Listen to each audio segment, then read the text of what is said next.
Now let us look at this question.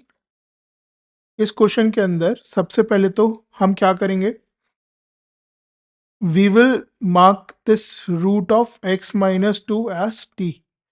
तो root x की value क्या है, t प्लस टू हो जाएगा and then we can rewrite this question. तो इस क्वेश्चन को हम कैसे लिख देंगे, log बेस 4 6 प्लस और रूट x की जगह क्या डाल दिया, t plus two minus mod of t is equal to half of log base 2 mod t plus 2 minus mod of t and whole in the mod। अब यहाँ पे दो केसेस बनते हैं हमारे।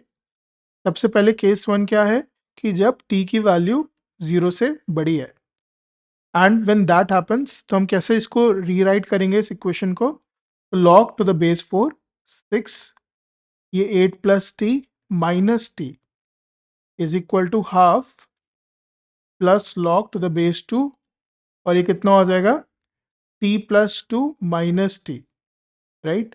टी से टी कट गया, यहाँ पे भी टी से टी कट गया, तो क्या बच गया, log of 8 to the base 4 is equal to half plus log of 2 to the base 2। अब यहाँ पे मॉड मैं हटा सकता हूँ क्योंकि 2 एनीवे पॉजिटिव है। अब log of 2 to the base 2 की वैल्यू 1 हो जाती है, यानी कि जो हमारा राइट हैंड साइड है उसकी वैल्यू 3/2 हो जाएगी और लेफ्ट हैंड साइड की भी वैल्यू 3/2 है। कैसे, क्योंकि log 8 को मैं कैसे लिख सकता हूँ, 2 टू द पावर ऑफ 3 और 4 को मैं लिख सकता हूँ 2 टू द पावर ऑफ 2। तो 3 और 2 दोनों को मैं बाहर लेकर के आ सकता हूँ, सो वो 3/2 log of 2 to the base 2 ये हो जाता है, विच इज अगेन 1, तो इसलिए 3/2 आ जाएगा।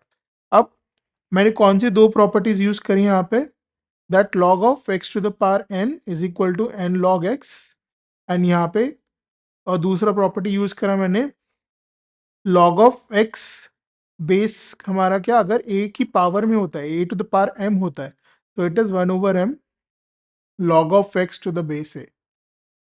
तो ये दोनों प्रॉपर्टीज यूज करके मैंने यहाँ पे इक्वेट किया। तो अब clearly LHS and RHS are always equal for which condition t is greater than equal to 0। इसका क्या मतलब हो गया, root x minus 2 is always greater than equal to 0, यानी कि root x is always greater than equal to 2, that means x is always greater than equal to 4। मैं इसको कैसे लिख सकता हूँ, x belongs to 4 to infinity, and 4 के साथ में ऑब्वियसली स्क्वायर ब्रैकेट आएगा। फिर हमारा दूसरा केस क्या बन जाता है, केस टू हमारा है when t is less than 0। तो t इज लेस देन 0 के लिए मैं फिर से इस इक्वेशन को रीराइट करूंगा, that means log to the base 4 8 plus t minus of minus t, right. और राइट हैंड साइड पे क्या बन जाएगा, half plus log base 2 t plus 2 minus of minus t again, but इस बार ये मॉड में आने वाला है बिकॉज क्वेश्चन के अंदर ही यहाँ पे मॉड गिवन है। सो इसको रीअरेंज कर लेते हैं थोड़ा सा, log बेस 2 ये बन गया 2t प्लस 2 मॉड, एंड यहाँ पे लेफ्ट हैंड साइड पे log base 4 8 plus 2t without mod, right.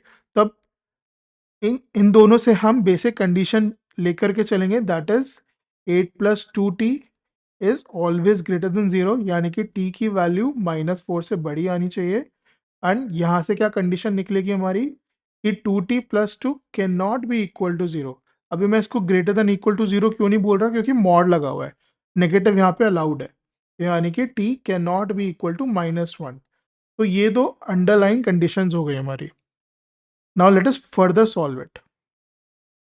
अब मैं 4 को मैं कैसे लिख सकता हूँ, 2 टू द पावर 2, तो this can be written as log base 2 हो गया हमारा 8 plus 2t which is equal to half plus log base 2 mod 2t plus 2 इसका mod, and then I can cross और multiply both the sides by 2, तो कितना मिल जाएगा, 8 plus 2t is equal to 1 plus 2 log to the base 2, ये हमारा हो गया 2t प्लस 2 इन mod।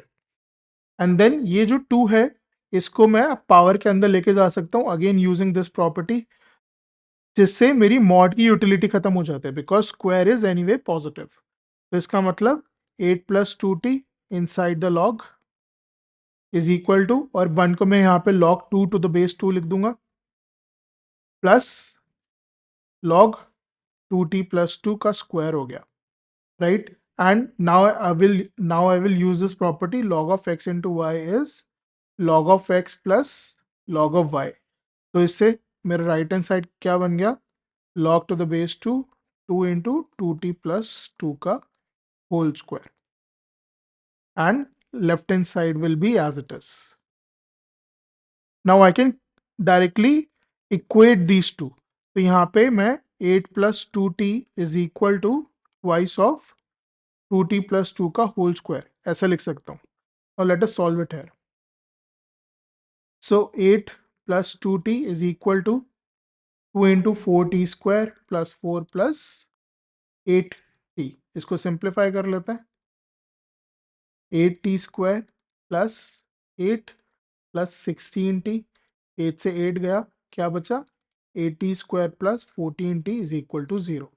यहाँ से अब t इंटू 8t प्लस 14, यानी कि t की वैल्यू या तो 0 होगी या तो -14/8 होगी, विच इज -7/4.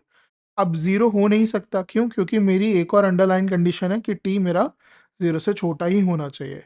इसका क्या मतलब, रूट एक्स माइनस 2 जो कि t था उसकी वैल्यू -7/4 आ जाएगा, यानी कि रूट एक्स का वैल्यू इज 2 - 7/4 इज 1/4, यानी कि x का वैल्यू हो गया 1/16. सो दीज आर द, एक तो ये वैल्यू हो गया और दूसरा ये था ऑलरेडी, तो प्लस या फिर union 1/16. So this would be my final answer.